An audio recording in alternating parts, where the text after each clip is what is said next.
আজকের দিনে বৈঠকে সংক্ষিপ্ত সময়ে বক্তব্যের বিষয় রাতের সালাত। রাতের সালাত নিয়ে আমরা এক গুরুত্বপূর্ণ সংক্ষিপ্ত তথ্যবহুল বিবরণের চেষ্টা করব ইনশাআল্লাহুল আজিজ। যারা আপনারা মানুষকে সহযোগিতা করছেন তারাই চিল্লাচিল্লি করলে হবে। আপনারা যারা মানুষকে বসার জন্য, চুপ থাকার জন্য অনুরোধ করছেন, আপনারা অন্তত মুখ বন্ধ রাখেন। এমন তো কিছু জটিলতা দেখি না। তোমরা যারা এই যন্ত্রপাতি নিয়ে আছো, তোমরা কত সময় লাগে তোমাদের? সম্মানিত দিনী ভাই বোন, মানুষের জীবনে সবচেয়ে জরুরি কাজ, মানুষ হিসেবে এর চেয়ে জরুরি কাজ মানুষের জীবনে নেই। তা হলো 5 ওয়াক্ত ফরজ সালাত, যার সাথে মানুষের কোনো আপোষ নেই। ফরজ বিধান আরও আছে, যেমন হজ, এতে মানুষের সাথে আপোষ আছে। মানুষ বলতে পারে যে এবছর যাচ্ছি না, সামনেবার যাব, ইনশাল্লাহ সামনেবার যাব, অথচ এটা ফরজ বিধান। তো একটু সুবিধা হলো, তো এবছর হলো না, সামনেবার হবে। যাকাত একটা ফরজ বিধান, 2 মাস আগেই দিয়ে দিতে পারবেন। আচ্ছা ঠিক আছে, হিসাব নিকাশ ঠিক আছে, আমি 1 মাস পরে দেব, দেন। একটু আপোষ হলো। রমজানের সিয়াম, রমজান মাস, আমি এখন অসুস্থ, পরের থাকবো, তো আল্লাহ বলছেন ঠিক আছে, হলো। অথচ ফরজ বিধান। কিন্তু সলাতও ফরজ বিধান, এরকম কোনো সুযোগ নেই, সলাতের সাথে কোনো আপোষ নেই।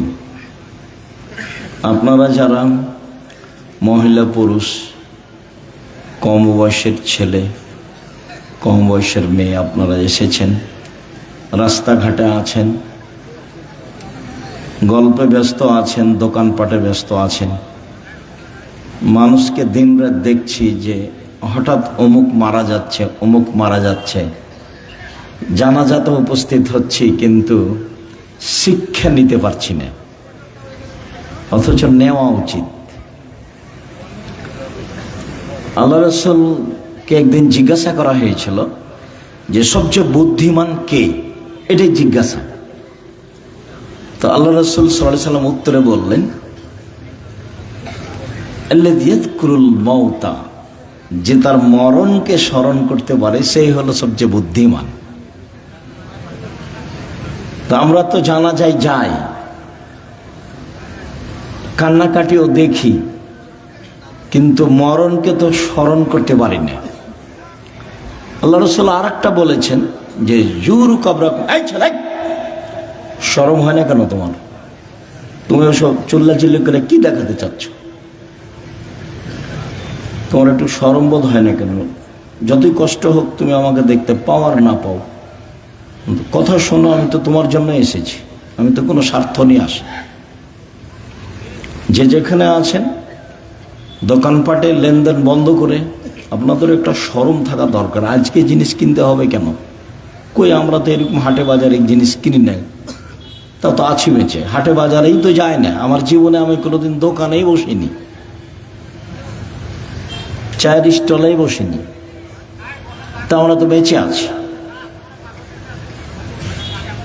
তো আপনারা যে যেখানে আছেন, আপোষে কথা বলে পরিবেশ নষ্ট করার চেষ্টা করেন না। সবসময় একটু শরম বোধ করবেন। শরম, লজ্জাবোধ একটা ভিন্ন জিনিস।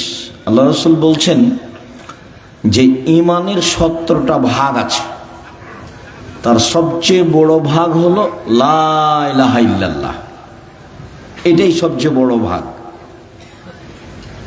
আর সবচেয়ে ছোট হলো ইমাতাতুল আযানিত তারিক, রাস্তা থেকে কষ্টদায়ক জিনিস সরিয়ে দাও। রাস্তায় বসা নিষেধ, রাস্তায় দোকানপাট নিষেধ, মিছিল মিটিং রাস্তায় নিষেধ, আল্লাহ রাসূল বলছেন যেখানে রাস্তা নিয়ে গন্ডগোল হবে সেখানে রাস্তা ডবল হবে, বাড়িঘর ভেঙে দিয়ে। আল্লাহ রাসূল রাস্তার উপরে যত কঠোর, শরীয়তের আর কোনো জায়গায় তত কঠোর আমার বিদ্যা বুদ্ধিতে ধরা পড়েনি। রাস্তার উপরে আল্লাহ রাসূল যত শক্ত, যত কঠোর।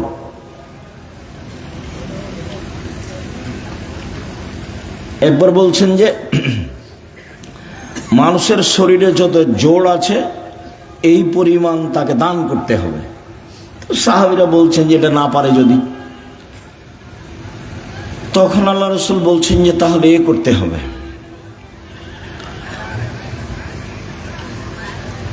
রাস্তা থেকে কষ্টদায়ক জিনিস সরিয়ে দিতে হবে, তাহলে শরীরের যত জোড় আছে সব জোড় সমান দান করা হয়ে যাবে। তো রাস্তার ব্যাপারে আল্লাহ রাসূল খুব শক্ত। তো তিনি বলছেন যে সবচেয়ে বড় ঈমান হলো লা ইলাহা ইল্লাল্লাহ, আর সবচেয়ে ছোট ঈমান হলো রাস্তা থেকে কষ্টদায়ক জিনিস সরিয়ে দেওয়া, রাস্তাতে যেন কোনো সমস্যা না থাকে। তারপরে তো কথা শেষ, বড় শেষ, ছোট শেষ।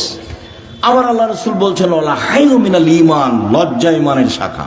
এটা তো দরকার ছিল না, বড় হয়েছে ছোট হয়েছে তো কথা শেষ। কিন্তু আল্লাহ রাসূল আবার এই লজ্জাটাকে ভিতরে ঢুকিয়ে দিলেন। লজ্জা হচ্ছে ঈমানের সবচেয়ে গুরুত্বপূর্ণ শাখা। রাতে এইসব বড় মোবাইলে ল্যাংটা মেয়ে দেখে কে? লজ্জা নেই যার। দোকানে বসে আড্ডা পিটে কে? টিভিতে নগ্ন মেয়ে দেখে কে? লজ্জা নেই যার।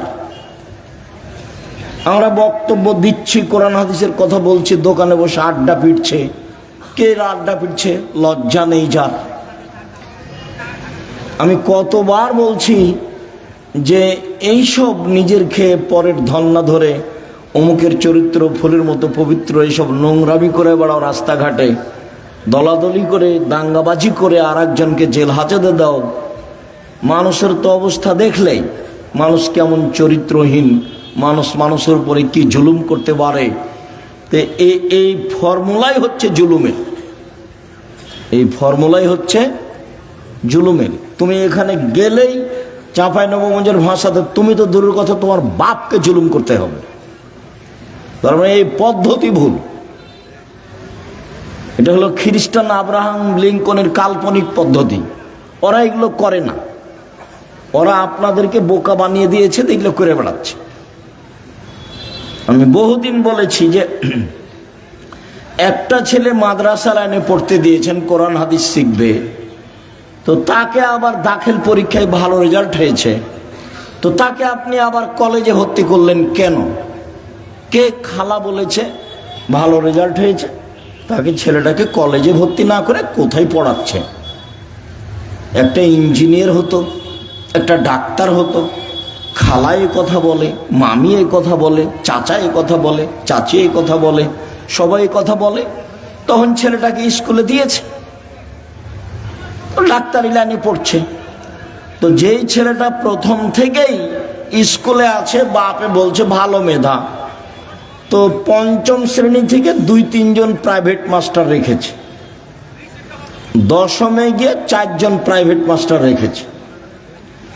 ইন্টার পাস করেছে যখন, তখন বিশ্ববিদ্যালয়ে ভর্তি হওয়ার জন্য সাবজেক্ট প্রতি একটা রেখেছে শিক্ষক। তারপরে বিশ্ববিদ্যালয়ে ভর্তি হয়েছে, তারপরে পড়াশোনার জন্য বাহিরে গেছে, পড়াশোনা করে বাহির থেকে এসেছে, তাই হলো ইঞ্জিনিয়ার। তো ও খালি চুরি করে, ও খালি কি করে? চুরি করে। যেখানে হিসাব নিকাশ লাগায় রাস্তাঘাটে, সেখানে টাকা কিভাবে মারা যাবে সেটাই তার মাথায় আছে। আর লোকে বলছে বড় ডাক্তার। তো যখনই কোনো প্রেসক্রিপশন লেখে কোনো রোগীর, তখন ওই কোম্পানির লিখে যে কোম্পানি তাকে টাকা দিয়েছে। প্রতারক, ধোঁকাবাজ। বহির্বিশ্বে গিয়ে যে ভালো পদে পড়াশোনা করেছে তাকে টয়লেটের সুপার বানিয়েছে বহির্বিশ্বে। ওকে তো বড় চাকরি দিবে না। 200-400 লেবারের দায়িত্ব দিয়েছে, মাসিক বেতন 3 লাখ টাকা।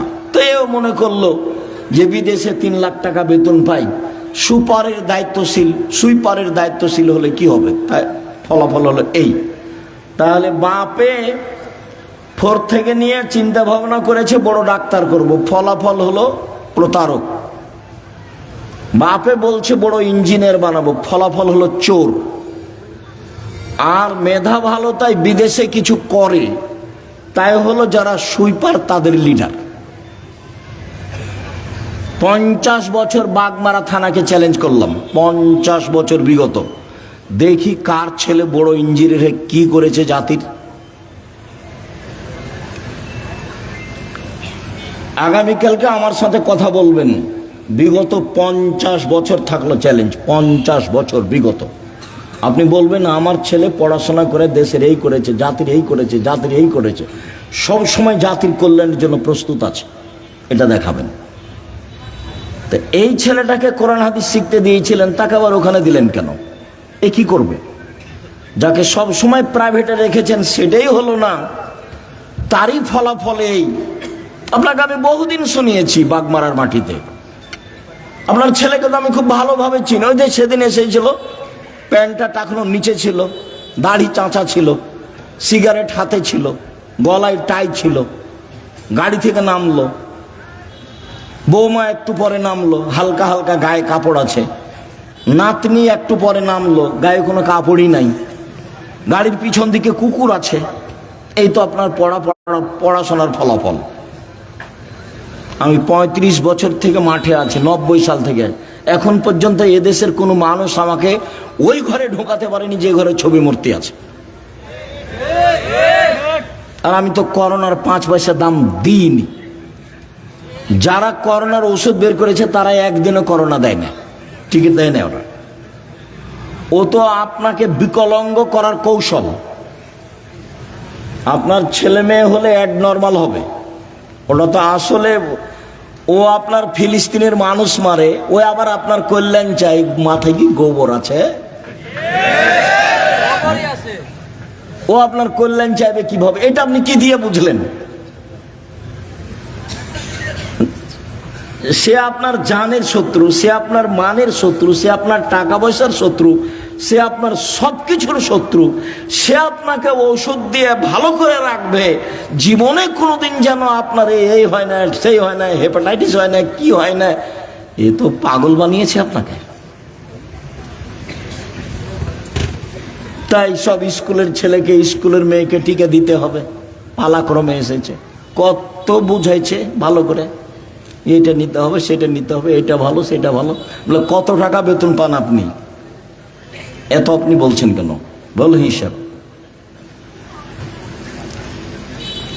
সম্মানিত দিনী ভাই বোন, মরণকে স্মরণ করতে পারে যে সে হলো হুঁশিয়ার মানুষ। আল্লাহ রাসূল বললেন যে কবর জিয়ারত করো, তাহলে মরণ স্মরণ হবে। মাঝে মধ্যে কবরের পাশে যেতে হবে, বাপের, মায়ের, আত্মীয় স্বজনের কবরের পাশে গিয়ে হাত তুলে দোয়া করতে হবে এবং ভাবতে হবে আমিও এই কবরের সদস্য। আল্লাহ রাসূল বলছেন কুন ফিদ দুনিয়া কান্নাকা গরীব, তুমি দুনিয়াতে থাকো তুমি যেন অপরিচিত, তোমাকে কেউ চিনে না। অত বেশি চিনলে তোমার অহংকার আসতে পারে। আবের সাবেলিন, অথবা তুমি পথিক, রাস্তায় যেতে যেতে গাছের নিচে বসেছো, একটু ক্লান্ত সেই জন্য, তারপরে তুমি হাঁটতে লাগবে। এই হলো দুনিয়া। অন্যথায় তুমি নিজেকে ভাবো আমি কবরের একজন সদস্য। হাদিস বুখারী মুসলিম। এভাবে মুহাম্মদ সাল্লাল্লাহু আলাইহি ওয়াসাল্লাম বলেন। তো নিজেকে একজন কবরের সদস্য ভেবে যে কয়েকদিন বেঁচে থাকি, মারামারি বাদ দিয়ে, হইচই বাদ দিয়ে, নিজে উপার্জন করি, নিজে খাই। বহুদিন বলেছি 4টা জিনিস: 5 ওয়াক্ত সালাত, কোরআন তেলাওয়াত, হালাল রুজি, আড্ডা না পিটা, জান্নাত হবে ইনশাল্লাহ। আড্ডা পিটা চিরদিনের জন্য হারাম। ওই যে দোকানে বসে আড্ডা পিটছেন, এটা হারাম। ওই যে মোবাইল নিয়ে সারাদিন সারা রাত ল্যাংটা বেটি ছেলে দেখছেন, এটা হলো আড্ডা পিটা, এটা হলো হারাম। ওইদিকে তোমার মা দেখে, এদিকে তোমার বাপ দেখে, ওই ঘরে তুমি দেখো, ওই ঘরে তোমার বোন দেখে, তাহলে পুরো বাড়িটা জেনাই সয়লাভ বন্যা। তাহলে চরিত্র কোথায় আছে? এই আবার মোবাইলও ওদেরই, সব ফাংশন তাদের, ওরা বলে বন্ধু। সুদের যত পথ আছে, দুঃখিত সম্মানিত দিনী ভাই বোন, যে যেখানে আছেন, অল্প সময় কথা বলি, আপনার সাথে কিছু গুরুত্বপূর্ণ কথা বলতে এসেছি। মানুষের জীবনে সবচেয়ে জরুরি কাজ 5 ওয়াক্ত সালাত। মানুষের জীবনে জরুরি হিসাবে এর চেয়ে জরুরি কোনো কাজ নেই। সেটা হজ হোক, জাকাত হোক, জমি চাষ হোক, চাকরি হোক, ব্যবসা হোক, বাণিজ্য হোক, হাইকোর্ট হোক, জজ কোর্ট হোক, পৃথিবীর এমন কোনো কাজ নাই যেটা মানুষের জন্য নামাজের সালাতের চেয়ে বেশি জরুরি হতে পারে। এটুকু আপনার বোঝা উচিত। আপনি আমার ভালোবাসায় এসেছেন এখানে, আপনি তো 5 ওয়াক্ত সালাত আদায় করেন না, করা উচিত, করতেই হবে। বহুদিন বলেছি, অজু করে সালাত আদায় করতে হয়, তো পানি নেই, তায়াম্মুম করে করেন। মাটি নেই, তো অজু ছাড়া তায়াম্মুম ছাড়াই সালাত আদায় করেন। কেবলার দিকে মুখ করে সালাত আদায় করতে হয়, কেবলা বোঝা যায় না, কেবলা ছাড়াই করেন। দাঁড়িয়ে সালাত আদায় করতে হয়, দাঁড়িয়ে থাকা যায় না, বসে করেন। বসে থাকা যায় না, তো শুয়ে শুয়ে পড়েন। পরিষ্কার কাপড় পরে সালাত আদায় করতে হয়, পরিষ্কার নেই, যাতে পেশাব পায়খানা লেগে আছে সেটা পরেই পড়েন। পরিষ্কার অপরিষ্কার কোনো কাপড়ই নেই, উলঙ্গ অবস্থায় আছি, তো উলঙ্গ অবস্থাতেই পড়েন। গাড়িতে উঠে আছেন, শিকল ধরে আছেন, ঠেল মানে না, গাড়িতে দাঁড়ানো অবস্থায় আছেন, এই অবস্থায় সালাত আদায় করতে হবে। যুদ্ধের সালাতগুলো এসেছে যে একটা নিয়ম এসেছে যে একদল শত্রুর মোকাবেলা আছে আর একদল এখানে সালাত আদায় করছে, 1 রেখাত এরা, 1 রেখাত ওরা, রাসূলের 2 রেখাত, তারপর ওরা নিজে নিজে 1 রেখাত পড়ে শেষ করলো। আর একটা এসেছে শত্রুর মুখে দাঁড়িয়ে আছে, এভাবে সালাত আদায় করছে, শত্রুর মুখের উপর আছে, এভাবে সালাত আদায় করছে। তো রাসূল সাল্লাল্লাহু আলাইহি ওয়াসাল্লাম সালাতের উপরে এত সোচ্চার ছিলেন, যেই সালাত আমার আর আপনার ছেলে মেয়ের কোনো হিসাবে নেই। খাচ্ছে, পেশাব করছে, পায়খানা করছে, দিন কাটছে পশু প্রাণীর মতো, গরু ছাগলের মতো। আর দল করার ব্যাপারে ঠিকই আছে, আর মানুষের বদনাম আর গীবাত করার ব্যাপারে, বিরোধিতা করার ব্যাপারে, শত্রুতা করার ব্যাপারে ঠিকই আছে। কত সুন্দর করে ছবি দিয়ে রাস্তাঘাটে তুলে রেখেছে, কি যে দেখাইতে চাচ্ছে। মানুষের ক্ষতি করে বেশি দিন বেঁচে লাভ নাই। আমার জীবনে আমি 2টা কাজ খুব চেষ্টা করি জীবন বাজি রেখে টিকে থাকা, খুবই কঠিন। তার একটা হলো, আমি আমার জীবনে মানুষের কোনোদিন প্রতিশোধ নেব না, ইনশাআল্লাহ। সে যা পারে করুক, যা পারে বলুক। পারিবারিকভাবে হোক, জমি জায়গার ব্যাপারে হোক, সামাজিকভাবে হোক, দল সংগঠন ভাবে হোক, মানুষের কোনোদিন প্রতিশোধ নেব না। আর মানুষের পিছে পড়বো না, বদনাম করবো না। আমাকে ধুয়ে ছেড়ে দেখ না কেন, ও নিয়ে আমি মাথা ঘামাই না। বলেছে হ্যাঁ, আমাকে এভাবে বলবে মানে, এরকম আমার মাথায় কাজ করে না। বরং আপনাকে আমি কতদিন বললাম, কেউ যখন গালি দেয় তখন আবার বন্ধ করলে আমি আবার পাল্টা রিং দিয়ে বলি যে ভাইজান, গালি কি আরো বাকি ছিল, হয়তো বা মোবাইলে টাকা শেষ হয়ে গেছে, নাকি গালি দিয়ে নেন। প্রতিশোধ নিয়ে লাভ নাই, ওর পিছনে পড়ে লাভ নাই। আমার আব্বা বলতেন যে ছেলে মেয়ে দুনিয়াতে এসেছে ভাগ্য ছেড়ে এসেছে, তাই তাদের চিন্তা করতে হবে। আমি এখন বলি আব্দুল্লাহ, আব্দুর রহমান, আব্দুর রহিমের চিন্তা করতে হবে। ওরা কি ভাগ্য ছেড়ে এসেছে? ওরা ভাগ্য নিয়ে আসেনি, ওদের তাকদিরে কিছু লেখা আছে তো নাকি? যেদিন আল্লাহ মানুষ সৃষ্টি করেছেন সেদিন 4টা জিনিস লিখেছেন, হায়াতাহা ও মাউতাহা ও রিজকাহা ও মাসাইবাহা। তার মরণ, তার জীবন, তার রুজি, তার অসুখ বেসুখ। করোনা লেখা থাকলে হবেই, 4টা লেখা আছে, 1 মরণ, 2 জীবন, 3 রুজি, 4 রোগ ব্যাধি। আমি এই কথা বলিনি, এই কথা মুহাম্মদ সাল্লাল্লাহু আলাইহি সাল্লাম বলেছে। এটা আমার ব্যক্তিগত কোনো স্বাধীনতা নাই এখানে, এটাকে আমি বিশ্বাস করি এবং খুব শক্তভাবে বিশ্বাস করি। ঢাকাতে এক লোক করোনা হয়েছে, তো আমি দেখবো আর গায়ে হাতে একটু দোয়া করব। তো আর ছেলে মেয়ে সবাই আছে, খালি আমাকে অনুরোধ করছে যে ওস্তাদজি আপনি ভিতরে আসেন না, ওস্তাদজি আপনি ভিতরে আসেন না, আপনি আমার আব্বার জন্য বাহির থেকে দূর করেন, দোয়া করেন। বলছি আমি তো আমার অন্তর তো ধাক্কা খাই না যে তোমার বাপের গায়ে হাত লাগালে আমাকে করোনা ধরবে। ধরেও যদি, তা আমি বলবো না যে এই কারণে ধরেছে, আমি বলবো ওই যে লেখা ছিল সেই জন্য ধরেছে। না, আমি এত তাড়াতাড়ি পরিবর্তন হতে চাই না, মাস্ক দিয়ে ভাগ্য বাড়াতে রাজি নই, এটা করতে রাজি নই। শুনুন, 5 ওয়াক্ত সালাত আদায় করতেই হবে আপনাকে। আজকের জরুরি কথা আপনার সাথে, মানুষের জীবনে কিছু চাওয়া পাওয়া আছে। মানুষ বেঁচে থাকলে সমস্যা নেমে আসে, মামলা মোকদ্দমা হয়, জমি জায়গা লাগে, বাড়ি ঘর লাগে, কিছু লাগে মানুষকে। তো মানুষ আল্লাহকে বলতে শিখুক। কাকে বলতে শিখবে? আল্লাহকে। ও পারে, আরো যা করে তাকে কেউ ঠেকাতে পারে না, আর ও ঠেকিয়ে দিলে কেউ করতে পারে না।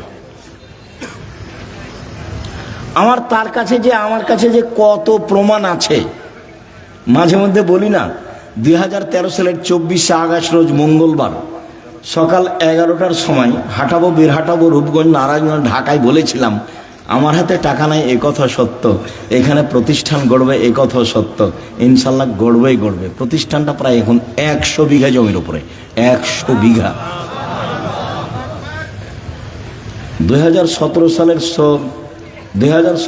17 ফেব্রুয়ারি রোজ বুধবার বিকাল 4টা 4:30টার সময় বলেছিলাম এই ডাঙ্গিপাড়ায়, সেই প্রতিষ্ঠান এখন প্রায় 50 বিঘার উপরে অবস্থান করে, 50 বিঘা। এবছরের জানুয়ারিতে ছাত্র ছিল 2200,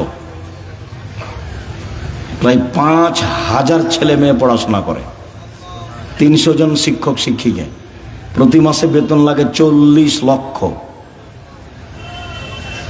অথচ আমি নিজেকে মনে করছি আমি হলাম কচুর পাতার পানি। কচুর পাতার পানি বুঝেন না? একটু বাতাস আসলে কেমন হয়, এই পড়লো, এই পড়লো, এই পড়লো। মানে আমি ভিত্তি দিয়ে, বংশ দিয়ে, নিজের ব্যবসা দিয়ে, ক্ষমতা দিয়ে জামিয়া সালাফিয়া চালাই না। চলে কিভাবে আমি নিজেই বুঝতে পারি না, তা আমার আবার ক্ষমতা কি?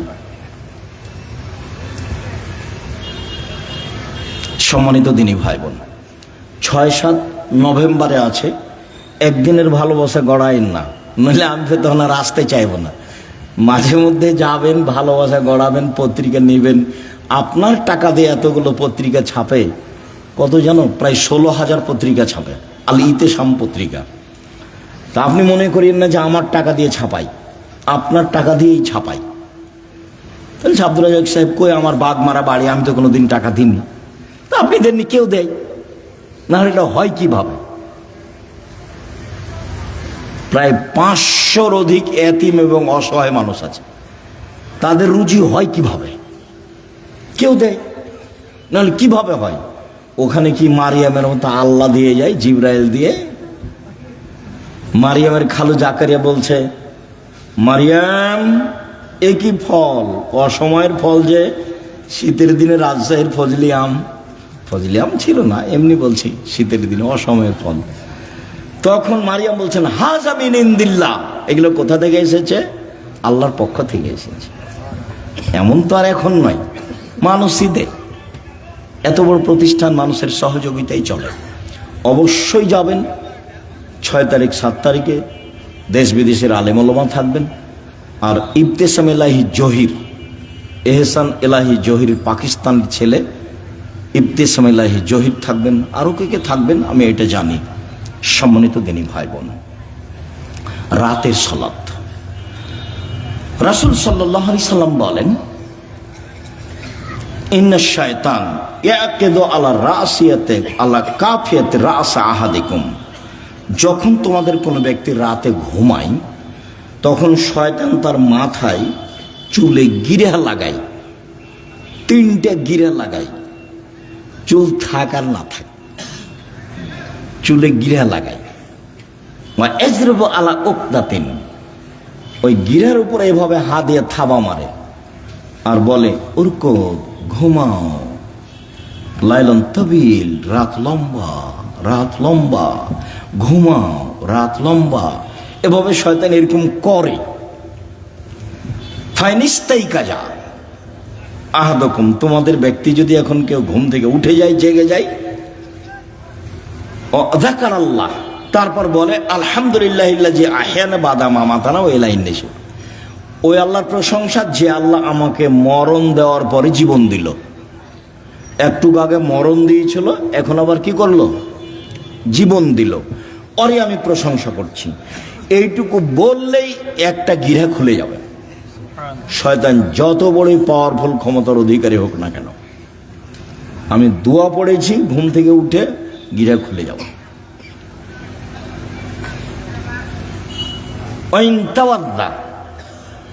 ইনহাল্লা তোকদা, তারপরে যদি অজু করে তা আর একটা গিরা খুলে যাবে। ওয়াইন সল্লা ইনহাল্লাত ওকদা, যদি সলাত আদায় করে তাহলে আর একটা খুলে যাবে। ফাসবাহা নাশিতান তাইয়িবান নাফসে, এখন এই লোকটা সকাল করবে খুব উৎফুল্ল মনে, হাসি খুশি মুখে, উৎফুল্ল মনে, হাসি খুশি মনে, দেখতে ভালো লাগবে, কাজ করতে ভালো লাগবে, প্রশান্তির সাথে সকাল করবে। ওয়াইল্লা, এমনটা যদি না হয়, আসবাহা খাবিসান নাফসে কাসলানা, তাহলে ও সকাল করবে কেমন কেমন মুখে, বিবর্ণ মুখে, কেমন কেমন মুখে, ঘৃণিত মুখে, অলস চেহারায়। 7-8টার দিকে উঠবে, মুখটা দেখে কেমন কেমন লাগবে। কেন? শয়তান আর মুখে পেশাব করে দিয়েছে, কানে পেশাব করে দিয়েছে। শয়তানের ক্ষমতা খুব বেশি, ক্ষমতা এত বেশি ক্ষমতা। আল্লাহ যখন বললেন এই সরে যা, আমি যে তোকে বললাম যে আদমকে সিজদা কর, তো সিজদা করলি না কেন? বলে আদম মাটির তৈরি, আমি তো আগুনের তৈরি, ও নিম্নমুখী, আমি ঊর্ধ্বমুখী, আমি কেমনে তাকে সিজদা করি? সর এখান থেকে, সর, তোর অহংকার বেশি, সর এখান থেকে, সর। তখন বলছে আচ্ছা ঠিক আছে সরে যাও, আমার একটা কথা। হ্যাঁ, কি কথা? আমাকে কিয়ামত পর্যন্ত বেঁচে থাকার সুযোগ দিতে হবে। কার দাবি এটা? শয়তানের। তা আল্লাহ বললেন ঠিক আছে দিলাম, এলা ওয়াক্তি মালুম, একটা সময় পর্যন্ত দিলাম। যেমন পেয়েছে সময়, তেমনি বলছে ওয়া ইজ্জাতিকা, তোমার সম্মানের কসম। আল্লাহকে বলছে ইয়া রাব্বি, শয়তান বলছে ইয়া রাব্বি, হে আমার প্রতিপালক, তোমার সম্মানের কসম। লাউজ্ঞানিল ইনসানা মাদামা তারহুম ফি আসাদিহিম, আদমের ছেলে মেয়েকে পাপ করাবো করাবো করাবো, ওকে আমি ভুল পথে নিয়ে যাব যাব যাব, ওর দেহে যতদিন শ্বাস আছে আমি তাকে পাপই করেই ছাড়বো। ও কেমনে জান্নাতে যায় তা আমি দেখে ছেড়ে দেব। এ কথা শয়তান বলল। আপনি বুঝতে পারছেন না? কোরআন মাজিদে শত জায়গাতে এসেছে, সব খারাপকে আপনাকে ভালো করে দেখায়। যত খারাপ তত আপনার কাছে প্রিয়। ল্যাংটা ছবি আপনার কাছে ভালো লাগে কেন? জেনা ভালো লাগে কেন? দোকানে বসে আড্ডা পিটতে ভালো লাগে কেন? হই হুল্লাড় করে চিল্লাচিল্লি করতে ভালো লাগে কেন? মানুষের বদনাম করতে ভালো লাগে কেন? মানুষকে জেল হাজতে দিতে ভালো লাগে কেন? মিথ্যা কসম সাক্ষী দিতে আপনাকে ভালো লাগে কেন? সব ছুঁচামি, নোংরামি, শয়তানি, জঘন্য কাজ আপনাকে ভালো লাগে কেন? সব শয়তান আপনার মাথায় সারাদিন পাকায়, সেজন্য ভালো লাগে। তো বলেছে আমি ওকে জাহান্নামে নিয়ে যাব, কেমনে জান্নাতে যাই তা আমি দেখে ছেড়ে দেবো। এটা আল্লাহর সামনে তার কসম। বলছে তোমার ইজ্জতের কসম, আমি ওকে জাহান্নামে নিয়ে যাব। আমি একাই যাব? তাহলে পৃথিবীতে সবচেয়ে বেশি রিক্সে জীবন কাটায় কে বলেন তো? শয়তান।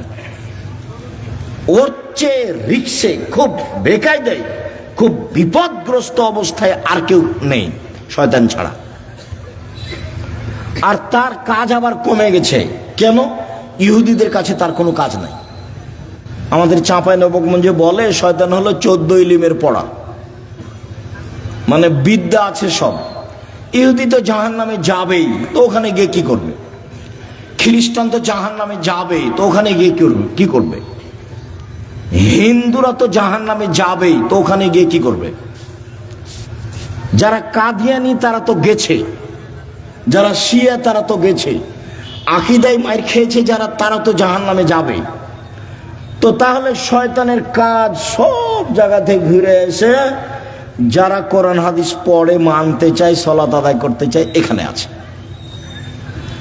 যারা দিন ধর্মের যত কাছাকাছি, শয়তান সেখানে তত শক্ত।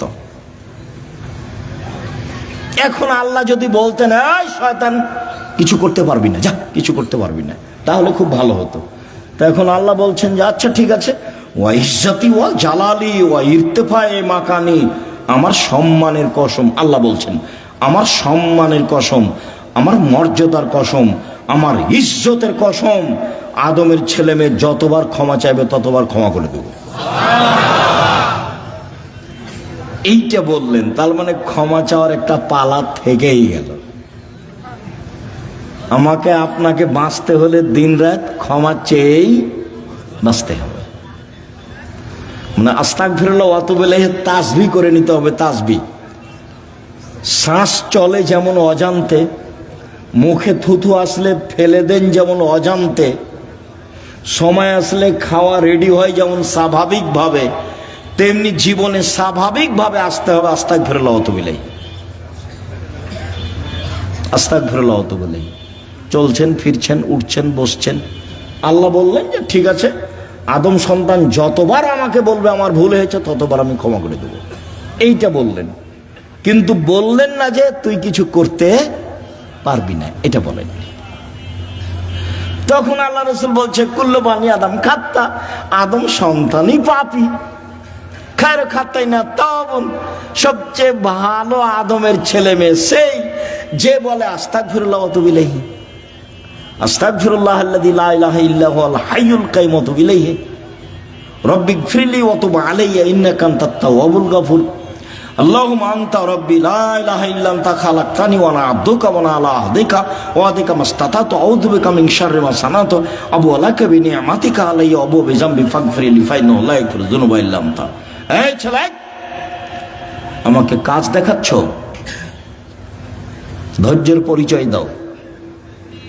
আমাদের এখানে কোনো কেচ্ছা কাহিনী নেই, নির্বাচনও আসেনি, অল্পক্ষণ ধৈর্যের পরিচয় দিবেন, কাজ দেখায়েন না, যেটা আমি পছন্দ করি না। আমি আপনার জন্য এসেছি।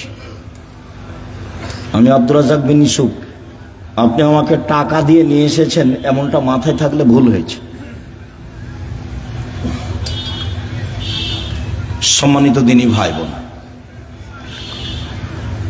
যদি রাতে না উঠে তাহলে শয়তান তার মুখে কানে পেশাব করে।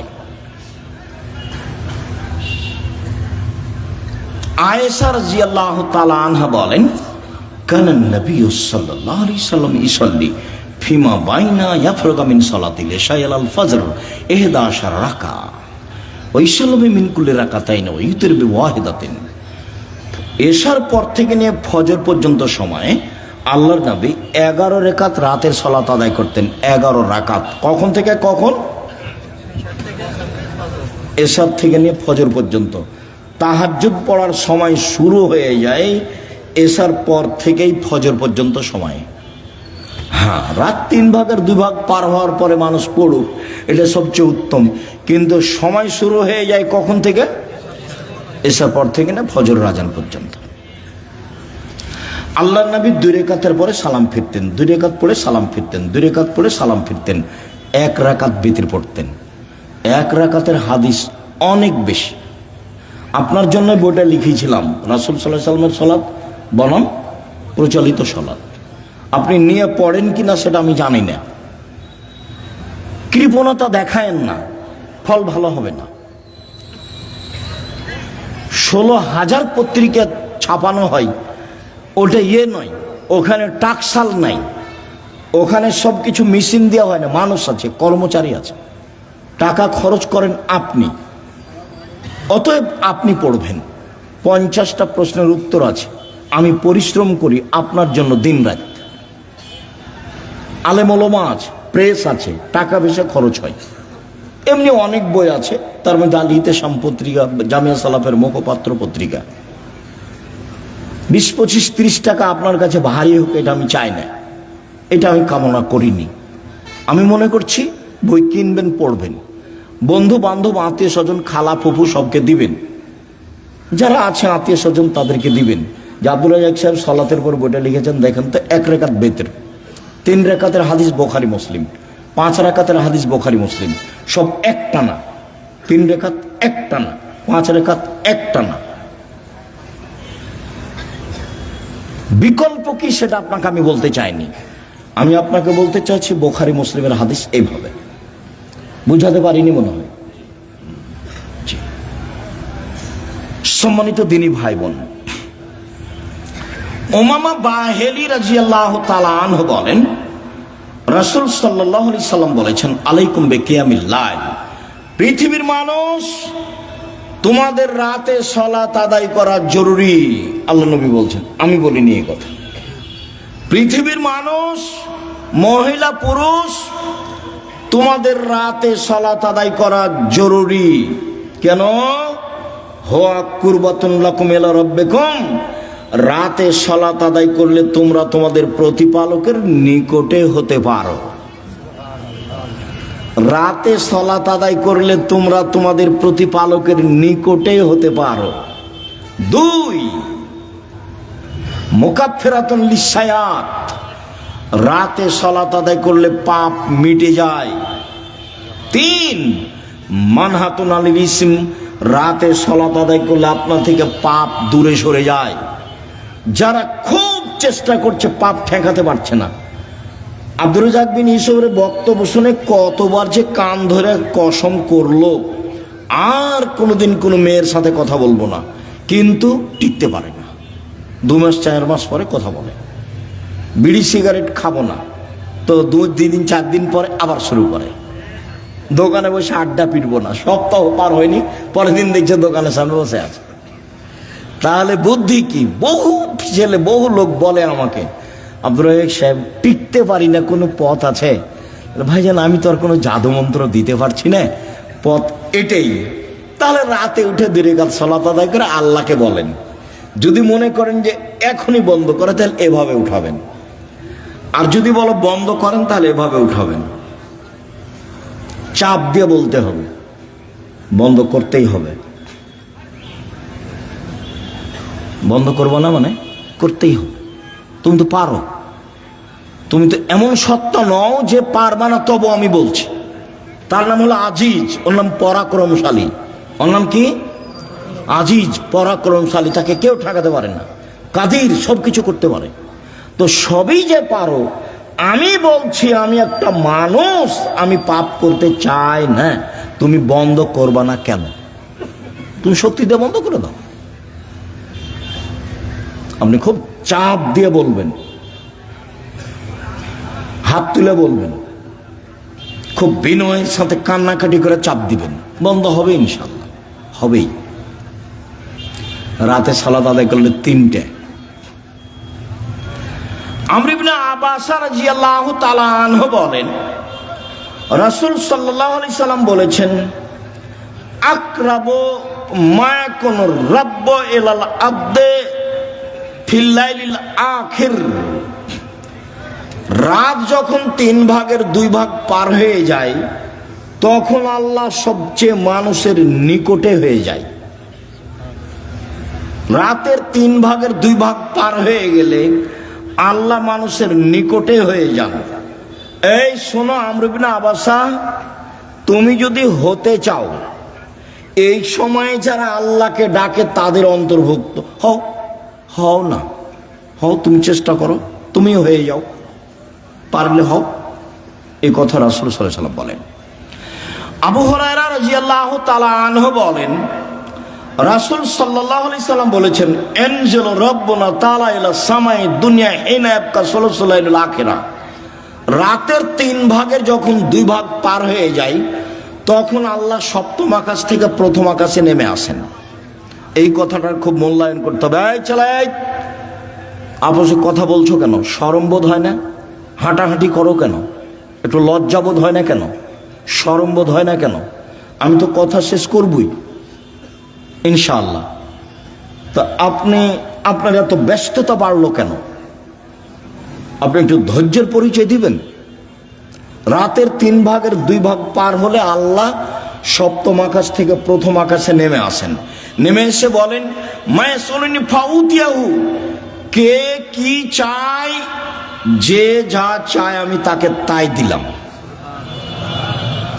মায়াদুনি ফাস্তাজিবালাহু, কে আমাকে ডাকে বিপদে পড়ে আমি তার ডাকে সাড়া দিলাম। কি বলতে চাও? বলে বিপদে পড়েছি, ঠিক আছে, ঠিক করে দিলাম। কে ডাকে? 3 মাইয়াস্তাগফিরনি ফাগফিরাল্লাহু, কে আমার কাছে ক্ষমা ভিক্ষা চায়, যে চাই তাকে আমি ক্ষমা করে দেব, যে চাই তাকে আমি ক্ষমা করে দেব। অন্য জায়গাতে বলছেন আল্লাহ তাআলা হাদিসে কুদসি, ইবনা আদম মা দাওয়াতানি রাজাওতানি, আদমের ছেলে মেয়ে শোনো, তুমি যেভাবে ডাকো আমি সেভাবে থাকি, তুমি যেভাবে আশা পোষণ করো সেভাবে আমি পূর্ণ করে থাকি। আদমের ছেলে মেয়ে শোনো, তুমি যেভাবে ডাকো আমি সেভাবে থাকি, তুমি যেভাবে আশা পোষণ করো সেভাবে আমি পূর্ণ করে থাকি। ওলা উবালি, আমি পরোয়া করি না তুমি কত বড় পাপী, তোমার ক্ষমা চাইলে আমি ক্ষমা করে দিই, আমি পরোয়া করি না তুমি কত বড় পাপী, তুমি যেভাবে ডাকো আমি সেভাবে থাকি, তুমি যেভাবে আশা পোষণ করো সেভাবে আমি পূর্ণ করে থাকি।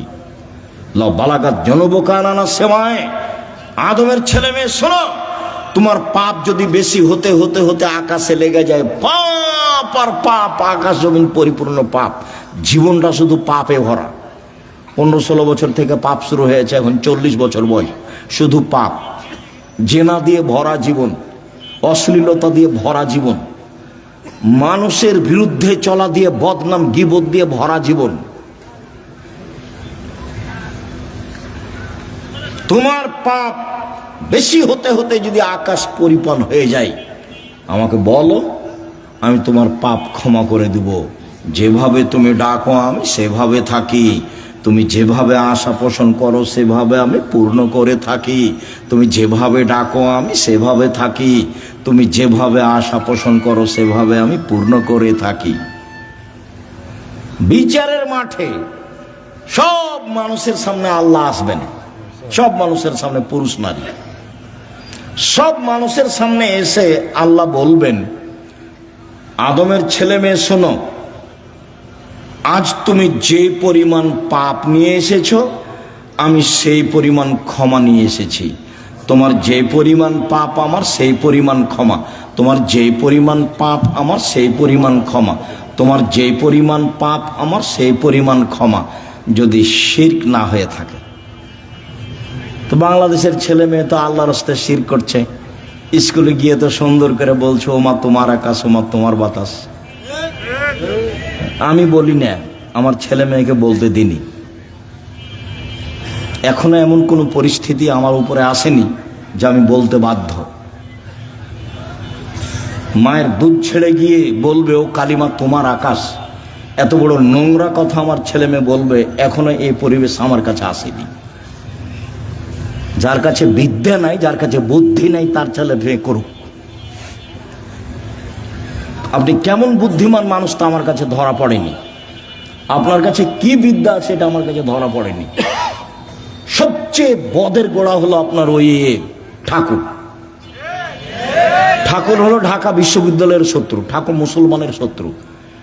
যেদিন ভারত, বাংলাদেশ, পাকিস্তানের মুসলমান ইংরেজদের হাতে নির্যাতিত, সেদিন ঠাকুর ক্ষমতা দেখাই মান সম্মানে বসবাস করে লন্ডনে। সেই ঠাকুরের গান আমার ছেলে মেয়ে পড়ে, পাগল হয়ে গেছি।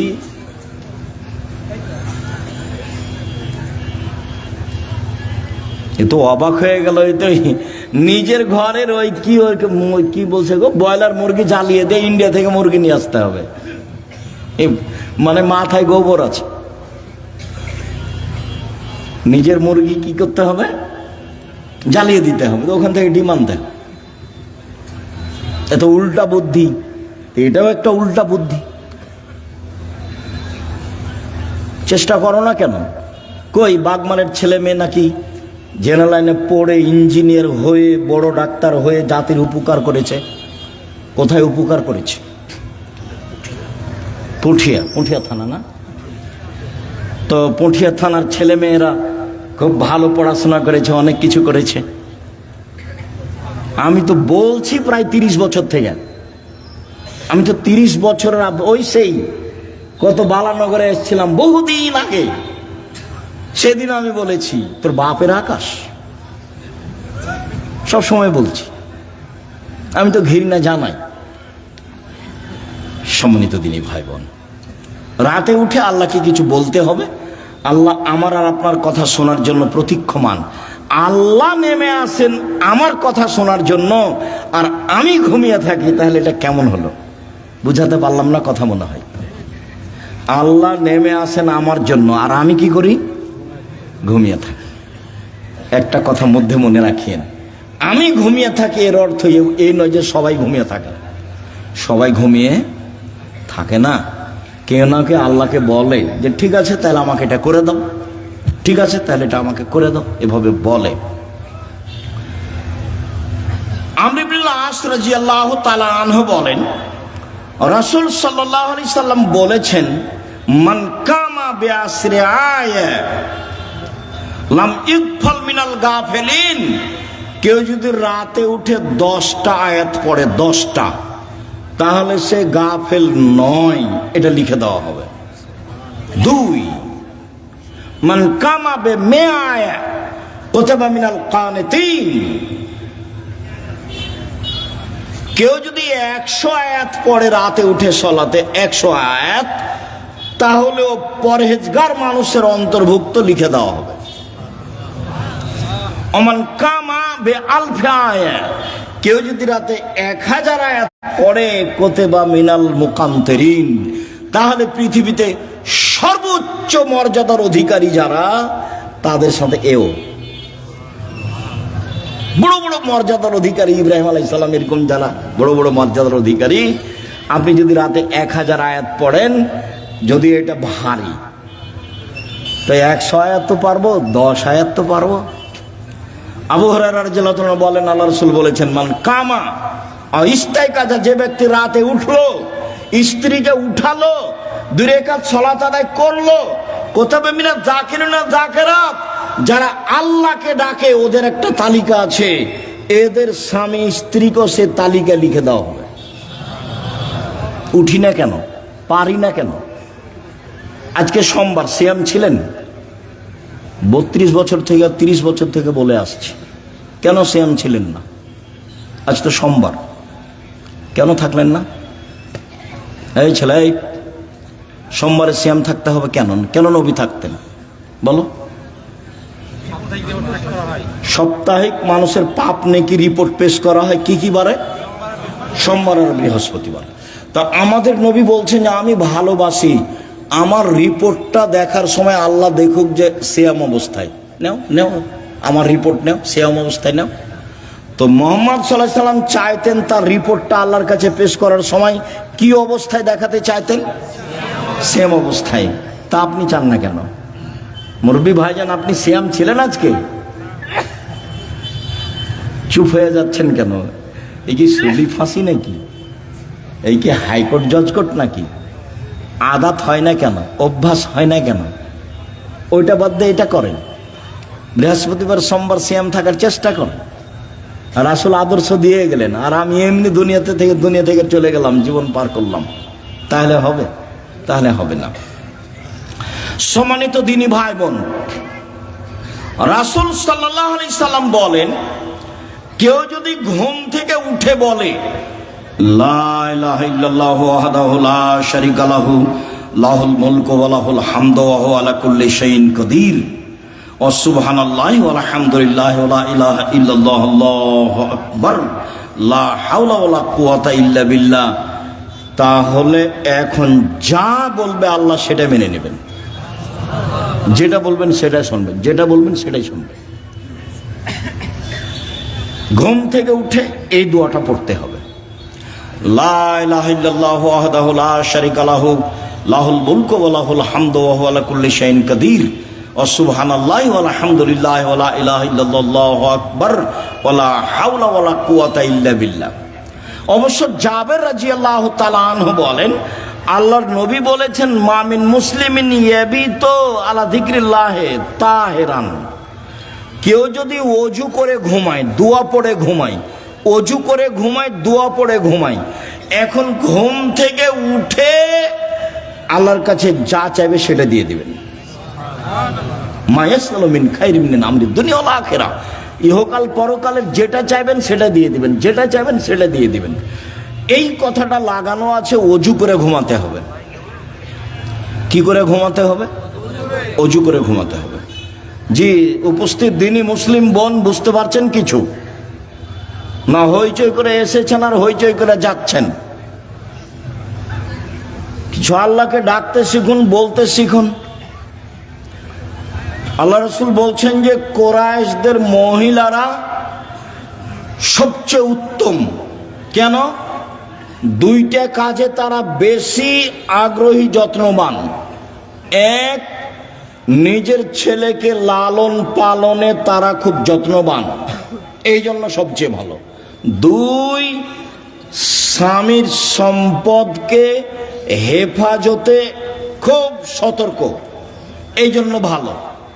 আল্লাহ রাসূল বললেন যে একজন মহিলা ভালো হতে পারে তার দুইটা গুণে। এক, বাচ্চাকে ভালোভাবে লালন পালন করে। দুই, স্বামীর অর্থ সম্পদকে ভালোভাবে দেখাশোনা করে, নষ্ট করে না। যখন আল্লাহ রাসূল বলেন খায়রুন নিসায়ে, সবচেয়ে উত্তম নারী কে? এক, স্বামীর সাথে কথা বললে হাসি মুখে বলে। দুই, স্বামী আদেশ করলে পালন করে। তিন, স্বামী যখন বাড়িতে থাকে না তখন নিজেকে হেফাজতে রাখে আর স্বামীর অর্থ সম্পদ হেফাজতে রাখে। ভালো না? কিভাবে সংসার করেন জানা নাই।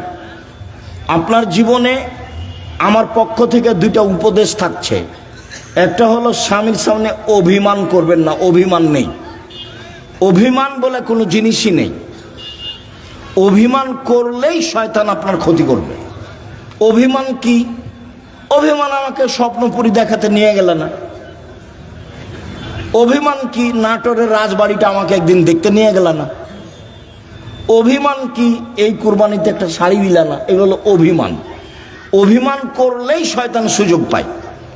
আর যদি আপনি বলতে শিখেন, যেভাবে আপনি রাখবেন আমি সেভাবেই খুশি, মোটা কাপড়ে আপনি খুশি তো আমি খুশি, চিকন কাপড়ে আপনি খুশি তো আমি খুশি, আমার পক্ষ থেকে প্রতিবাদ নেই, অভিমানও নেই, তো শয়তান কি করবে তাহলে? তো শয়তান মুখ বন্ধ করে সরে যাবে। আর যদি খালি অভিমান করেন আর যদি পূর্ণ না করে থাকে, তাহলে সারা রাত শয়তান আপনাকে বলবে হলো হলো 3 মাস আগে একটা কথা বলেছিলি সেটাও মানেনি, গত রমজানে একটা শাড়ি চেয়েছিলি সেটাও মানেনি, হলো তোকে, তোর কোনো কথাই মানবে না। তখন ঘুম থেকে উঠেও বলে যে তোর সংসারই করবো না, যা তুই আমাকে বাদ দে, তুই সংসারই করবো না, এখনই ছেড়ে দে, এখনই ছেড়ে দে, আমি তোর সংসার করবো না। তখন এ নিরুপায় হয়ে বলে যে যা তাহলে করবি না তো কি করবো, আর 1 তালাক 2 তালাক 3 তালাক যা। যেমন 3 তালাক বলা হয়েছে তখন আর শয়তান নেই, চলে গেছে। এখন দুইজনই ফ্রি। ইন্না লিল্লাহি ওয়া ইন্না ইলাইহি রাজিউন। এইবার ছেলে মেয়ে 3টে, যে খুব ঝামেলা। কয়দিন পরে দেখবেন স্বামী কাঠগড়ায় একদিকে আর স্ত্রী কাঠগড়ায় একদিকে। কয়দিন আগে একসাথেই ছিল। অভিমান করবেন না জীবনে। আপনি আমার দিনী বোন, আপনাকে আমি খাটো করতে আসিনি। অভিমান নেই, আর প্রতিবাদ নেই।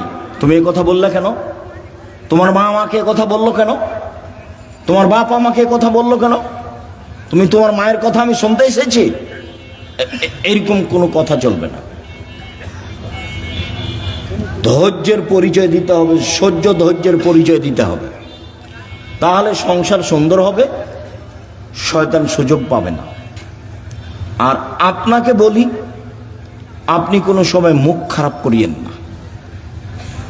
যখন সাহাবীগণ বললেন আল্লাহর নবী, আমরা স্ত্রীদের কি হক আদায় করতে পারি, ওরা আমাদের কাছে কি পায়, আল্লাহ রাসূল এক নম্বরে বললেন আতেমা মাতায়েম পা তুতেমা মাতায়েম তা, তুমি যেভাবে খাও সেভাবে খাওয়াবা, খাওয়া দিয়ে কথা শুরু। তাকসুয়াহা মাক্তাসাইতা, তুমি যে মানের কাপড় পরো সেভাবে পরাবা। ওলা তুকাব্বে, কটু কথা বলবো না, গালি দিতে হয় না, স্ত্রীকে মারতে হয় না, নিন্দা করতে হয় না, গালি দেওয়া হবে না, সমস্যা আসতেই পারে। আল্লাহ রাসূল বলছেন ওকে বাঁকা হাড্ডি দিয়ে সৃষ্টি করা হয়েছে, আপনি জোর করে সোজা করতে চাইলে ভেঙে যাবে, ভেঙে তালাক। আপনাকে ধৈর্যের পরিচয় দিতে হবে। আর তালাক দিয়ে নিজেকে খুশি করিয়েন না, তোকে জব্দ করেছি তালাক দিয়ে, এইটা দিয়ে খুশি করিয়েন না, অন্য পথ দিয়ে খুশি করেন, নিজেকে সান্ত্বনা দেন, তালাক দিয়ে নয়।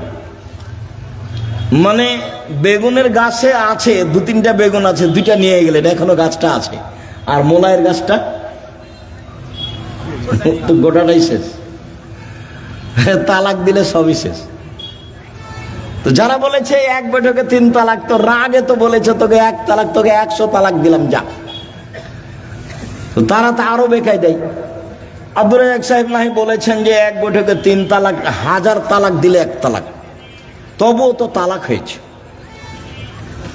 স্ত্রীকে তালাক দিয়ে নিজেকে খুশি করিয়েন না, ভুল হিসাব। ধৈর্যের পরিচয় দেন, সংসার ভালো হবে। আর আপনি আমার দিনই বোন, একটু কিছু হলে বলবেন না তোর সংসার করবো না, তুই তালাক দিয়ে দে, তোর সংসার করবো না, তুই তালাক দিয়ে দে, তোর সংসারে থাকবো না, তুই আমাকে রেখেছিস কেন, এত কথা কেন আপনার? একটু ধৈর্যের পরিচয় দেন। যখন শুধু খালি আমার কাছে যত ফতোয়া আছে তার শতকরা 70 থেকে 75% ফতোয়া আছে তালাকের। মানুষের জীবন এখন তালাক দিয়ে চলছে। একটু রাগ করলেই ও শান্তি পাচ্ছে কি দিয়ে, তালাক দিয়ে। ওও বলছে তুই তালাক দিয়ে দে, আর এও বলছে তোকে তালাক দিলাম, তোকে তালাক দিলাম। তালাক তো দেওয়া আল্লাহর বিধান, তারপর বলছে ক্ষমা চেয়েছি। ওকে হুজুর নাকি বলেছে যে তালাক দিয়ে ক্ষমা চেয়েছে, তার মানে হুজুরকে ক্ষমা চাইতে হবে আল্লাহর কাছে। তালাক দিয়েছে সেটা তো আর পাপ নয়, সেখানে ক্ষমা চাইতে হবে কেন? বলে আমাদেরকে তওবা পড়িয়ে মিল করে দিয়েছে, বলে হুজুরকে তওবা করতে হবে। এখন হুজুরকে তওবা করতে হবে যে তালাকের তওবা পড়িয়ে মিল করে দিয়েছি, তো তালাকের তওবা কেন? তালাক তো আল্লাহর বিধান। তালাক কার বিধান? আল্লাহর বিধান। তাল্লে কহন্নালে ইদ্দাতেহীন না, পৃথিবীর মানুষ তোমরা তোমাদের স্ত্রীকে তালাক দাও যখন সে ইদ্দাত থেকে পবিত্র হয়েছে, সংসার না চললে তালাক দাও, ওটা আল্লাহর নবীও বলছেন। তো সেখানে পাপ হলো কি করে যে তওবা পড়িয়ে তাদেরকে একসাথে করে দিল? তালাক তো একটা বিধান। মানুষের সংসার শেষ পর্যন্ত যদি নাই চলে তাহলে এই পথে ফিরে আসতে হবে। সম্মানিত দিনী ভাই বোন, বলছিলাম 1 মানগত খাবার দিবেন, 2 মানগত কাপড় দিবেন, 3 গালি দিবেন না, নিন্দা করবেন না, 4 কটু কথা বলবেন না, মারবেন না, 5 নিজের বাড়ি ছাড়া কোথাও থাকতে দিবেন না। আপনার বাড়িতে থাকবে, আপনার স্ত্রীটা যে আপনার মাথায় থাকে যেন, হাট বাজারে তাকে যেতে হবে না। আর আপনি মহিলা মানুষ হাটে যান কেন, বাজারে যান কেন? আপনার স্বামী মরেছে, দেবর মরেছে, ভাসুর নেই, দেবর নেই, শ্বশুর নেই, বাপ নেই। যেদিনই কোনো শিক্ষক আমাকে বলে আব্দুর রাজ্জাক সাহেব 2 দিন ছুটি নিতে হবে, কেন? আমার ছেলের আঁকিকা, তখন আমি বলছি আপনার বাপ আছে? বলে হ্যাঁ আছে। শ্বশুর আছে? হ্যাঁ আছে। তো কি ব্যাপার, বাপের সাথে কথা হয় না নাকি? বলে হ্যাঁ হয়। তো আঁকিকার জিম্মেদারি আপনার মাথায় কেন? আপনার বাপের সাথে সম্পর্ক কেমন? আপনি টাকা দিয়ে বলেন আব্বা এটা খাসি কিনে নিয়ে আসেন, দুটা খাসি কিনে নিয়ে এসেন আকিকাদের, আপনার বাপও খুশি হবে। হ্যাঁ বেশ, আমার আর ছেলে আমাকে বলেছে ছেলের কাজ করতে বাপকে খুব ভালো লাগবে, তে মাতাব্বরি করতে যাচ্ছে। বাপ মা তো আছে, শ্বশুর শাশুড়ি তো আছে, দেবর ভাসুর তো আছে, গোটা বংশ আছে, বোনের ছেলে আছে, ভাইয়ের ছেলে আছে, দেবর আছে, ভাসুর আছে, শ্বশুর আছে, বাপ আছে। তো আপনি কেন বাজারে গেলেন? কেন যাবেন? কেন যাবেন আপনি? আপনার পা বড় হলো কেন? কে বলেছে আপনি পরহেজগার? আপনার গায়ে তো ফ্যাশন বোরকা দেখা যায়। আপনি হাটে বাজারে ঘুরে বেড়ান, স্বামীর সাথে মুখামুখি কথা বলেন, এরর সাথে কথা বলেন, আপনি পরহেজগার? কে বললো আপনি পরহেজগার? মৌল হিসাব দেখবেন, তাকওয়া 1 মিনিট, এই ছেলে খেয়াল করে এদিকে তাকওয়া পরহেজগারিতে দেখাচ্ছে। যা জিবরাইল ইলান নবী সাল্লাল্লাহু আলাইহি সাল্লাম, জিবরাইল নবীর কাছে আসলেন। নবীর কাছে এসে বলছেন, হাজিহি খাদিজা, এই যে খাদিজা, এই যে খাদিজা আতাত, এই যে আসছে, এই যে খাদিজা আসছে, মাহা এনাউন, তার সাথে আছে একটা পাত্র, ফিহে এদামুন তম, তাতে আছে তরকারি, তাতে আছে খাদ্য, তাতে আছে তরকারি, তাতে আছে খাদ্য। ও আপনার কাছে এটা নিয়ে আসছে। শোনেন, মোহাম্মদ সাল্লাল্লাহু আলাইহি সাল্লাম জিবরাইল বলছেন। কে বলছেন বলেন তো? জিবরাইল বলছেন। কাকে বলছেন? আমাদের নবী মোহাম্মদ সাল্লাল্লাহু আলাইহি সাল্লাম বলছেন, ফাকরা আলাইহা সালাম মিন রাব্বিহা ওয়া মিন্নি, ওকে বলে দেন খাদিজা আল্লাহ তোমাকে সালাম দিয়েছে। খাদিজা, জিবরাইল তোমাকে সালাম দিয়েছে।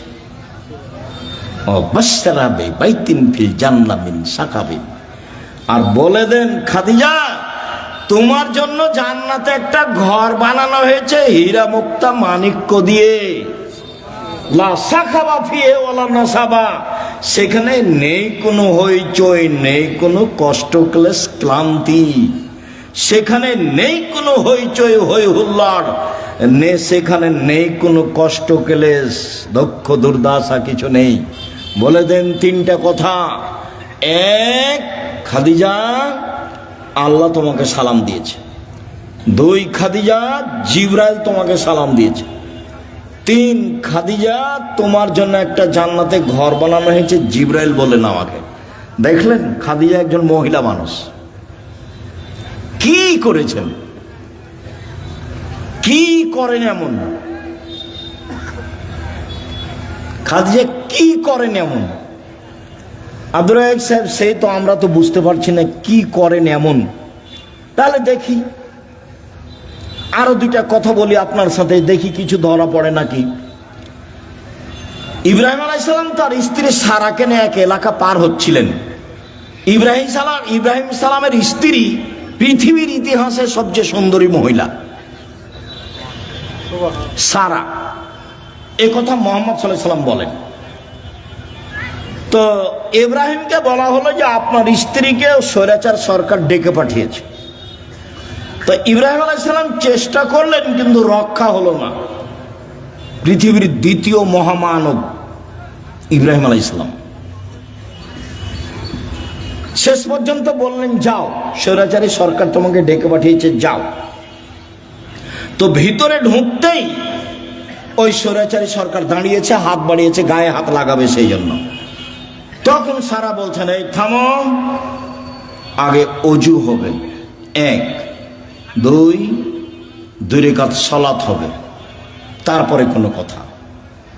অজু করে 2 রাকাত সালাত আদায় করে বলছে, আল্লাহুম্মা, হে আল্লাহ, ইন কুনতু আমানতু বিকা ওয়া বিরাসূলিকা, আমি সারা যদি তোমাকে মেনে নিয়ে থাকি যে তুমি আল্লাহ, আমি সারা যদি তোমার নবী ইব্রাহিমকে নবী বলে মেনে নিয়ে থাকি, যে ইব্রাহিম নবী আমি মেনে নিলাম। 3, আমার জিন্দেগিতে যদি আমি আমার লজ্জা স্থানকে আমার স্বামী ছাড়া কাউকে ব্যবহার করতে না দিয়ে থাকি, এই কথা 3টা যদি আমার সত্য হয়ে থাকে, নির্জনে এই স্বৈরাচারী শাসক যেন আমার গায়ে হাত লাগাতে না পারে। কথা শেষই হয়নি, উল্টে পড়ে গেছে ও। দেখলেন না ইমানের দাবি কেমন? পারবেন? হাটে বাজারে হ্যাঁ করে হাঁটছেন না, ঘুরে বেড়াচ্ছেন, কি দিয়ে হবে? বাড়িতে যাবেন, টিভি চলছে। স্বামী তো কেমন আপনি ভালো জানেন। আপনার স্বামীকে আমি খাটো করে কষ্ট আপনাকে দিতে চাই না, তবে আপনার স্বামী কাপুরুষ আমার কাছে ধরা পড়ে, এটা ঠিক।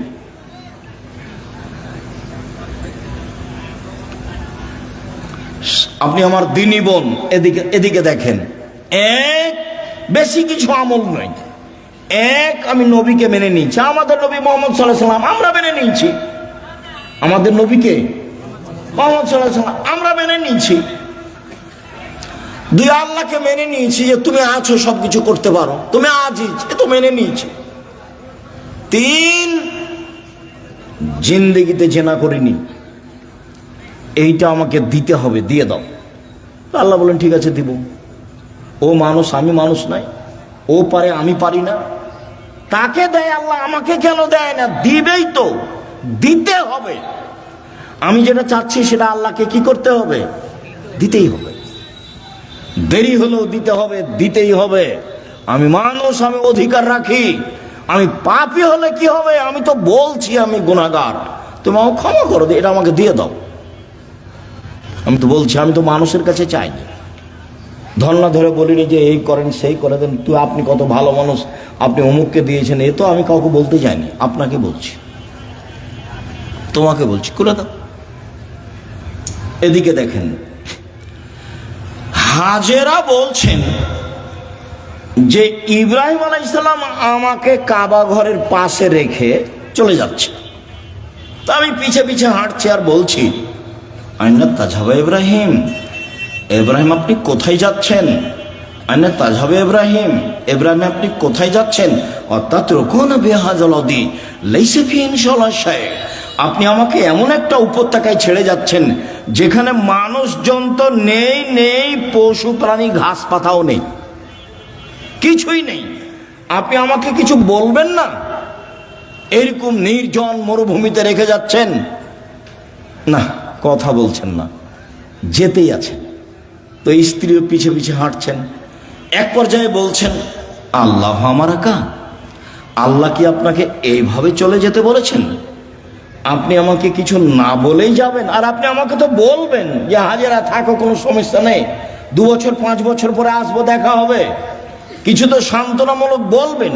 কিছু না বলে চলে যাচ্ছেন, আল্লাহ কি আপনাকে চলে যেতে বলেছেন? তখন ইব্রাহিম আলাইহিস সালাম বলছেন, না, হ্যাঁ চলে যেতে বলেছেন।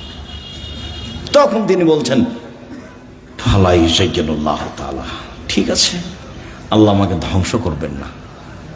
ধ্বংস করবেন না মানে উনি কি খেয়ে থাকবেন?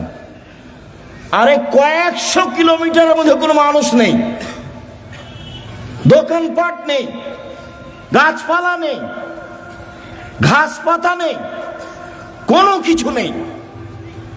তার আল্লাহর উপরে কত ভরসা। বলছে ঠিক আছে, তাহলে আল্লাহ আমাকে ধ্বংস করবেন না। তো ঘুরে এসে বাচ্চা দেখছেন, কি যে অবস্থা ছেলের, ব্যাগে যা পানি ছিল তা তো শেষ হয়েছে। কি যে হয়, সাফা পাহাড়ে উঠলেন, কোথাও পানির পথ নেই, দৌড়িয়ে নেমে মারোয়াতে গেলেন, কোনো পথ নেই। আবার বাচ্চা দেখতে আসলেন, 1 বার 2 বার 3 বার 4 বার 5 বার 6 বার 7 বার। এবার বাচ্চার দিকে আসছেন, ভাবছেন বাচ্চা মনে হয় মারাই যাবে। বুখারীর হাদিসে এভাবে এসেছে। হঠাৎ বলছে, কি চান? কে? আমার পানির প্রয়োজন। ঠিক আছে, পানির প্রয়োজন বলতেই জিবরাইল বাচ্চার পাশে, জিবরাইল নিজের পা দিয়ে আঘাত করলেন। বাচ্চার পায়ে আঘাত হয়েছে কথা মিথ্যে, বাচ্চার পায়ে জমজম চালু হয়েছে কথা মিথ্যে। জিবরাইল নিজে পায়ের আঘাত করতে পানি একবারে জোরে ফুটে বের হতে লাগলো। তখন হাজেরা পানিগুলি থামাতে লাগলেন। জম জম মানে থামো, উনি বাঁধ দিয়ে পানিগুলো থামাচ্ছেন। আল্লাহ রাসূল বলছেন, যদি হাজেরা পানি না থামাতেন তাহলে জমজমের পানি সারা পৃথিবীতে ছড়িয়ে পড়ত। এভাবে রাসূল সাল্লাল্লাহু আলাইহি ওয়াসাল্লাম বলছেন। আপনি মহিলা মানুষ, নিরাশা হন কেন? আব্দুর রাজ্জাক সাহেব শোনেন, অনেক কথা ছিল আপনার সাথে, তো আপনার সাথে তো কথা বলতে পারি না। তো একটা কথা, সব সময় আপনার কথার মাঝে একটা কথা ফুটে ওঠে যে মহিলারা জান্নাতে যাবেই। 1 5 ওয়াক্ত সালাত, 2 রমজান মাসের সিয়াম রোজা, 3 স্বামীকে মেনে চলা, 4 জেনায় লিপ্ত না হওয়া। তো আমাদের তো এরকম ঘটে গেছে, এখন কি উপায়? চিন্তা করবেন না, চিন্তার কিছু নেই। বুখারী মুসলিমের হাদিস থেকে আপনাকে পরামর্শ দিয়ে আলোচনা শেষ করবো ইনশাআল্লাহ। 1, আপনি আজ থেকে বন্ধ করেন, কোনো ছেলে যদি আপনার সাথে কথা বলতে চায় তাহলে আপনি বলবেন ইন্নী আখাফুল্লাহ, আমি আল্লাহকে ভয় করি। তোমরাকে বলছি, মোবাইলে কোনোদিন আর মেয়ের সাথে কথা বলবা না, বলবো যে আল্লাহকে ভয় করি। খালি যদি আল্লাহকে ভয় করি এই কথা বলো, তো পরকাল তো টিকবেই। পৃথিবীর কোন বিপদ তোমার সামনে এসে তোমাকে ধ্বংস করতে পারবে না। 1 2, জেনা বন্ধ, আজ থেকে বন্ধ। তুমি যদি এই সিদ্ধান্ত নিতে পারো জেনা বন্ধ, যে কোনো বিপদ থেকে বেঁচে যাওয়া। প্রমাণ দিতে পারবা? ওই যে বুখারী মুসলিম, ওই যে ঘটনা, 3 জন রাস্তায় হাঁটছিল, বৃষ্টি আসলো, গর্তে ঢুকে গেল, উপর থেকে পাথর এসে মুখটা আটকা পড়ে গেল। একজন বলল যে বাপ মাকে ভালোবাসি, পাথর সরিয়ে দেন। তা আল্লাহ বললেন দিলাম। একজন বলল যে একটা লোককে কাজে নিয়েছিলাম, অর্ধেক দিন কাজ করে চলে গেল, টাকা দিতে চাইলাম, নিল না। আমি ওর টাকা বাড়াতে অনেক গরু ছাগল করে দিলাম। একদিন এসে বলছে আমাকে টাকা দেন। আমি বললাম গরু ছাগল নিয়ে যাও। আমাকে বলছে মজাক করবেন না। না, মজাক করিনি, তুমি সবই নিয়ে যাও। সবই নিয়ে গেছে। তো এই কাজটা যদি ভালো করে থাকি পাথর সরিয়ে দাও, বলে দিলাম। তার একজন বলছে আমার চাচাতো বোনের সাথে আমি জেনা করতে চেয়েছিলাম, তো আমাকে 200টা স্বর্ণ মুদ্রার কথা বলেছিল। আমার চাচাতো বোন ভেবেছিল আমি গরিব মানুষ, টাকা সংগ্রহ করতে পারবো না স্বর্ণ মুদ্রা। আমি হাড় ভাঙা পরিশ্রম করে লম্বা সময় 200 দিরহাম দেনার জমা করে তাকে দিলাম। আমি জেনায় বসেছি, জেনা করব। তখন আমাকে বলছে দেখ আল্লাহকে ভয় কর, আমাকে অসতী প্রমাণ করিস না। দেখ তুই আল্লাহকে ভয় কর, আমাকে জেনাকারিনী মহিলা হিসাবে গণ্য করিস না, আমাকে অসতী প্রমাণ করিস না। তা আমি অন্যায় করিনি, উঠে গেছি। তো দাও তাহলে পাথর সরিয়ে দাও। তা আল্লাহ বলছেন দিলাম। এ দেখেন, বোঝা গেল না কথা? আর এদিকে আল্লাহ বলছেন অনাহা নাফসা আনিল হাওয়া ফাইনাল জান্নাত হিয়াল মাওয়া। কেউ যদি নিজেকে অশ্লীল কাজ থেকে ঠেকাতে পারে, আমি আল্লাহ তাকে জান্নাতুল মাওয়া দিলাম। আপনি রাতের লম্বা আলোচনা আছে, বক্তব্য রেকর্ডিংয়ে আছে, সেখান থেকে নেবেন। আপনাকে নেওয়ার জন্য আন্তরিকভাবে অনুরোধ জানিয়ে কয়েকটি জরুরি কথা, চলাচল বন্ধ করে কথা শুনবেন। আর আমি কোনো সময় আসলে আমার একটা অনুরোধ রক্ষা করবেন, কাজ মাথায় করে নিয়ে আসছেন না। আপনি যখন রাস্তায় হাঁটেন, গল্প করেন, তখন আপনার কাজটাকে আমি ঘৃণা করি, আমাকে ভালো লাগে না। আর আমি আমার কথার উপরে খুব বিশ্বাসী যে আমি কোরআন হাদিসের কথা বলি। আমার জীবনে আমি কোনোদিন রূপক অপ্রয়োজনীয় কথা বলিনি। তো আপনার হেঁটে বেড়াটা, আপনার গল্প করাটা, আপনার চায়ের স্টলে বসে থাকাটা, এটা আমি ঘৃণা করি। কাজে এই সময় আপনি আমাকে কাজ দেখাবেন না। কি করবেন? গিয়ে দোকানে বসে থাকবেন, নাহলে বউয়ের সাথে গিয়ে ঝগড়া লাগাবেন। কি কাজ আছে? আমি তো আপনার এলাকায় থাকি, যে আপনার কাজ আমি খুব ভালোভাবে বুঝি। আর জমি জায়গার চাষ যদি বলেন, তা আমার আব্বা কৃষক মানুষ ছিলেন, আমিও কৃষকতাকে ভালো বুঝি। জমি চাষ করা, কিভাবে ধান উৎপাদন হবে, কিভাবে আমার আব্বাকে আমি দেখেছি। কাজে আপনার কাজকর্ম আমি ভালো জানি। উপার্জনের পথ 4টা। এই ছেলে, উপার্জনের পথ কয়টা? 4টা। 1 দিন মজুরি, সন্ধে টাকা শেষ হবে। 2 চাকরি, 25 দিনে সাধারণত টাকা শেষ হবে। কয়দিনে? 25 দিনে, বাকি 5 দিন ধার কর্য করে চলবে। 3 জমি চাষ, মাস শেষে বছর শেষে লাভ লস সমান বা লস বেশি। এবার আলুতে খুব লস।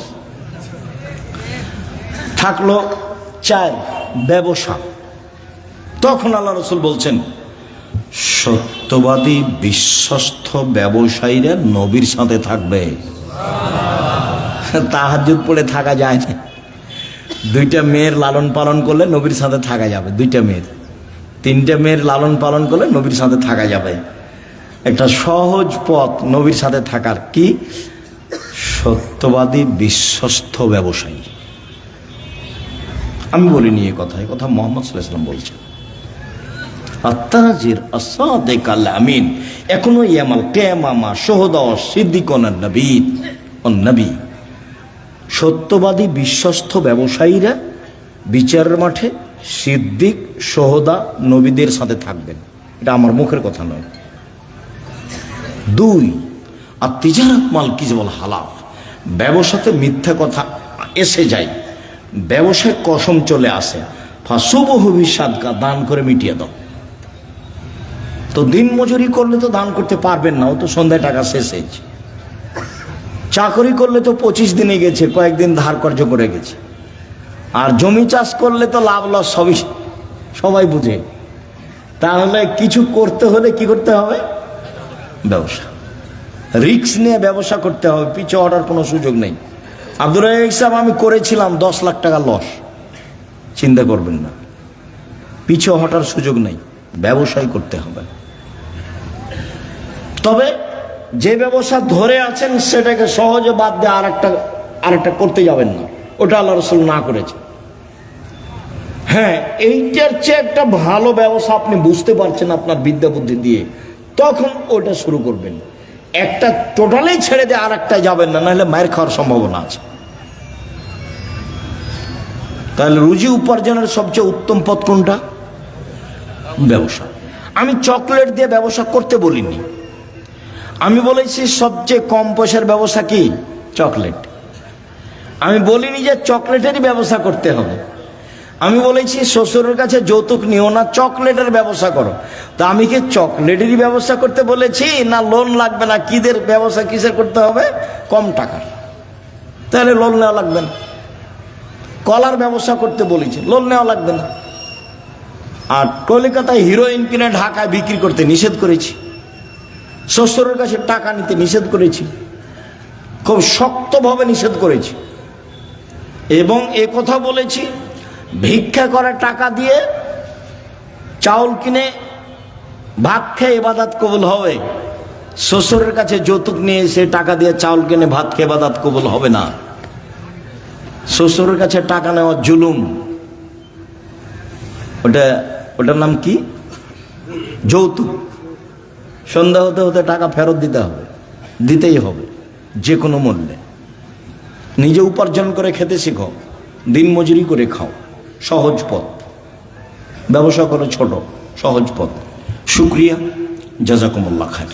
সম্মানিত দিনী ভাই বোন, আপনাদের সাথে জরুরি কথা, কোনোদিন আসলে এই থামো, ছেড়ে থামো, সবাই উপস্থিত হওয়ার চেষ্টা করবেন ভাই বোন সবাই। 1 জরুরি কথা, আল ইতিসাম পত্রিকা সহ অন্যান্য বইগুলি নিয়ে যাবেন। যে আলোচনা করছিলাম সে আলোচনা উপদেশ বইয়ে আছে আর আদর্শ নারীতে আছে। জরুরি কথা, সামনে মাসে 6-7 সম্মেলন, সবাই আসবেন, দেশ বিদেশের আলেম ওলামা আছে। 6-7 নভেম্বর সম্মেলন। আর জামিয়া সালাফে ভর্তির তারিখ হলো 1 জানুয়ারি। ডিসেম্বরে ফরম, 1 জানুয়ারি ভর্তি। সকলের কল্যাণ কামনা করে সকলকে পত্রিকা বই পুস্তক নেওয়ার জন্য আন্তরিকভাবে অনুরোধ জানিয়ে, বই পুস্তক পত্রিকা আছে কোথায়?